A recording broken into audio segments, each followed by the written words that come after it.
Continue the conversation is country singer and mother Jana Kramer, live from LA. Jana, thanks for being with us to discuss this today. Thank you so much, Alex. I appreciate you having me. Definitely. So where do we start? I know that there's a hot chocolate talk. Can you explain what exactly that is for us? Yeah, the hotchocolatetalk.com actually is a place where parents can go to basically help you start the conversation and have the conversation with your child about sexual abuse. You know, my daughter, she's 3.5, and she had asked me a question about a private part, and I freaked out. I didn't know what to say, and I kind of made some silly joke, and I remember talking to my husband and saying, like, that's probably not the appropriate way to do that. And I'm like, but I don't know how. And the Hot Chocolate Talk is basically a place where parents can go to have those tools. So I was able to go back, rehab the conversation with my daughter, and the great thing is they break it down in ages. So, you know, for my daughter, I have to have a different conversation with her because she's 3.5 than a 5-year-old or a 9-year-old or a teenager. So they break it down so it's, you know, it's easier to be able to have certain conversations with different ages. And I think it's just great because it's a way to be open and to talk about it. Because I think in the beginning, at least for me, it was kind of uncomfortable and weird because I didn't have these talks with my parents. So I didn't know. I wasn't educated in the way to how to have this conversation with my daughter. But I think the great thing is, you know, the Committee for Children is trying to make this more of an open and honest and everyday kind of conversation where it's, you know, you're just comfortable in having the conversation because it doesn't have to be awkward, and hopefully it can stop, you know, a child from being sexually abused. Right, and the phrase stranger danger, is that actually a myth? Can you talk about that for us? Yeah, I mean, it's, you know, I didn't know it was a myth again until there's so much that I learned once I partnered with Committee for Children, and, you know, that is the biggest myth of all.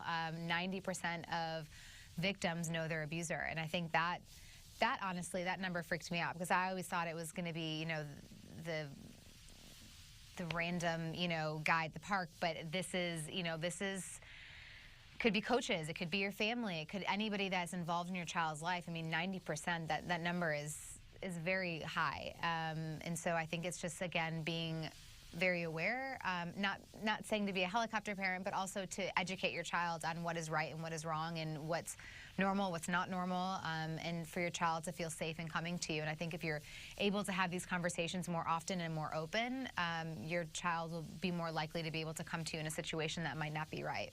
Right. And Jana, what are 3 ways that parents can talk to their kids about sexual abuse? Again, it's being open, having the conversation, and then talking about it often. Because here's the thing, my daughter, she's 3.5, and I had the conversation with her. One time isn't enough. She's going to continue to get older. She's going to continue to know more. But she needs to be able to be comfortable to come to me, to talk to me about things. And I need to be able to have the tools to be able to help her in those conversations as she gets older and about what's right, what's wrong, so that she's aware. Because I think boundaries can be blurred so much in this day and age, and I think it's just about being aware of what's right and what's wrong. And again, just being open and honest and having that conversation, and to not talk about it just one time. It should be a very often conversation in the house.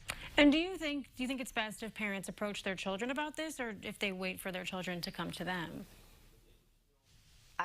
I will say this, I mean, personally speaking, and, you know, again, from the tips that I learned from the hotchocolate.com, it's, you know, this is a conversation that you should bring to your children because, you know, there's a lot of children that probably would feel not safe, or that they wouldn't know, or they would be embarrassed. And if the parents are talking about it first, they're going to be more likely to come to you with an issue.